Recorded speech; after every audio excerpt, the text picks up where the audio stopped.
All right. This is example 3 of section 6.2. And now we're going to shift gears and take a look at a slightly different way of describing a solid and how we can figure out the volume. Same idea, we want to integrate cross-sectional area. But here, the challenge for many of us may be learning what this solid actually looks like. So I'll go ahead and read it. I do want to mention that these links here are no longer active, unfortunately. The website is moving, so if you click this link, it will take you to a page that lets you know that it's moving, but apparently the new website has not yet been built. So for now, I'm going to keep these links in here because ultimately they should redirect to the new page.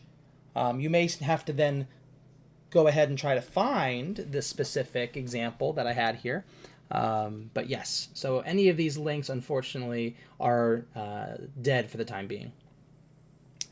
Okay, so reading this, we have, find the volume of the solid S whose base is the region enclosed by y equals the square root of x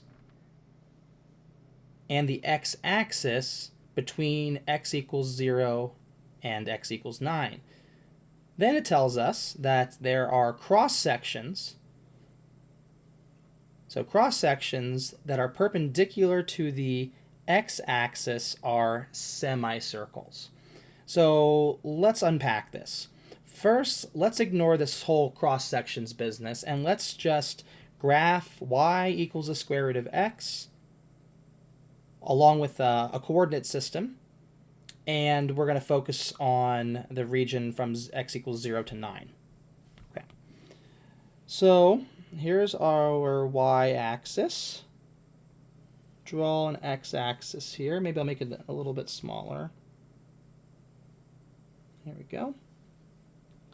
X-axis, y-axis, and then we have the square root function, which does that. So here's y equals the square root of x. And let's say x equals 9 is right here, and of course x equals 0 is the origin. Okay. So I'm going to go ahead and draw a line here. Oops, let's move that over just a smidge. Okay.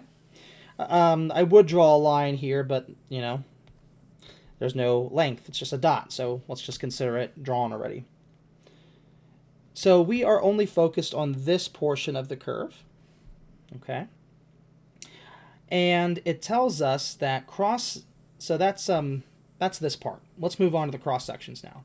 So cross sections perpendicular to the x-axis are semicircles.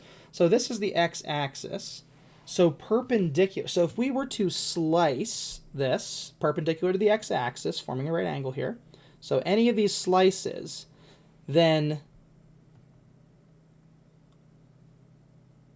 they are semicircles. So what's important here is to remember that the volume being described, it does tell us that the solid has a base, and the base of that solid is what we just sketched. So imagine that you are looking down at your table or desk, and this is just the base of the solid. So this would actually be sitting on top of your desk.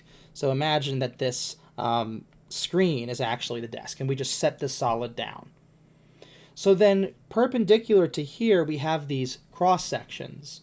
So if I just draw a representative little cross section here at some arbitrary x value x, so this value x is, again, like y in the previous two videos, it's going to be fixed yet arbitrary. So we can consider this value x to be any number between 0 and 9, including 0 or 9. So imagine this as just a little slider, and we could imagine just sliding this to the left or sliding it to the right. This is just a representative choice. So here, essentially, there would be a semicircle. This forms the diameter of a semicircle. and this semicircle actually comes like out of the screen, if that makes sense. Okay. So we could try drawing this with a little bit more perspective. Let's go ahead and I'm going to pause this real quick and draw it because it could take me a minute. Let's see how this works in 3D if we give a little perspective to it. All right, so here's what I came up with. It's a little bit small for this axis system, so I'm just going to kind of shorten that just a little bit because it's a little too dramatic. But yeah, so essentially this area here that we have, all going to highlight in blue, that's the base. So it's the bottom of this figure right here.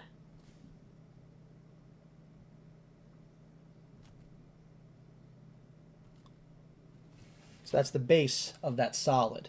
So really, if we look at some arbitrary slice somewhere in between, perhaps right here, I'll draw that same red line. Then that's the diameter, and then a semicircle emerges.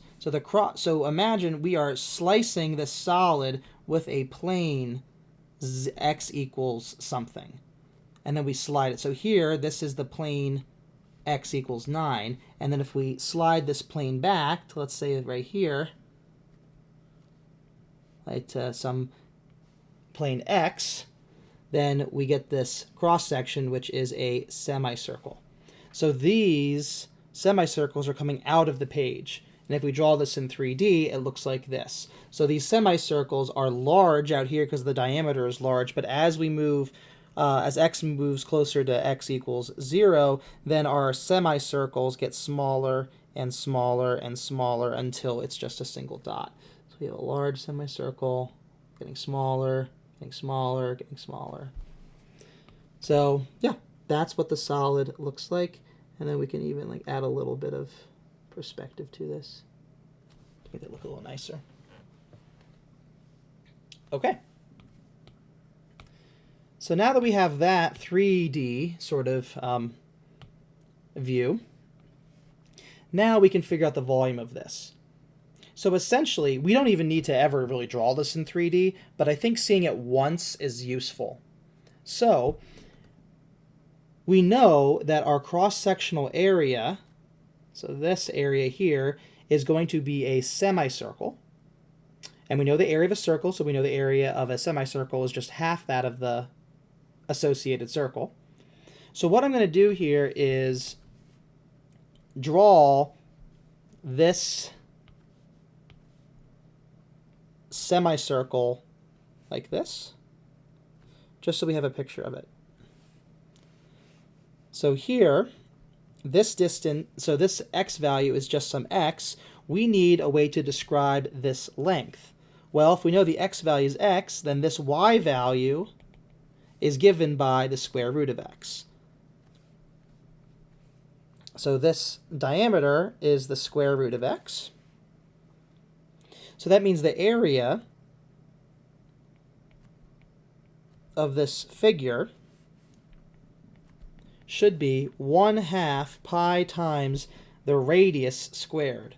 Well, the radius is half of the diameter.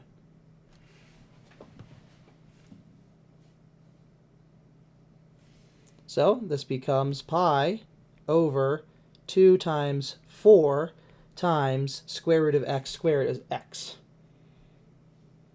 So this is pi eighths times x.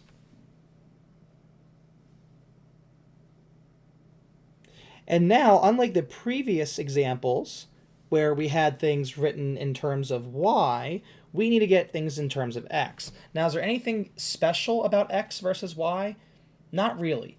It really just depends on what direction you are moving your slices. Here, we were varying our slicing in this direction, and we happen to call this direction the y direction. We could have called it z, and then we would have been integrating with respect to z. So the actual name of the variable doesn't matter. Here, we are sliding this way. We are finding the area of all of these semicircles whose areas vary as we move in the x direction. So we want to actually integrate with respect to x. So our volume integral is the integral from 0 to 9 of our area, which is pi over 8 x dx.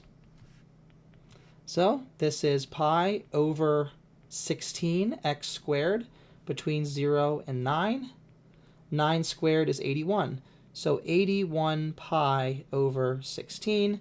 And then there's no units on here, but if we just assume meters, for instance, then this would be, let's say, meters cubed.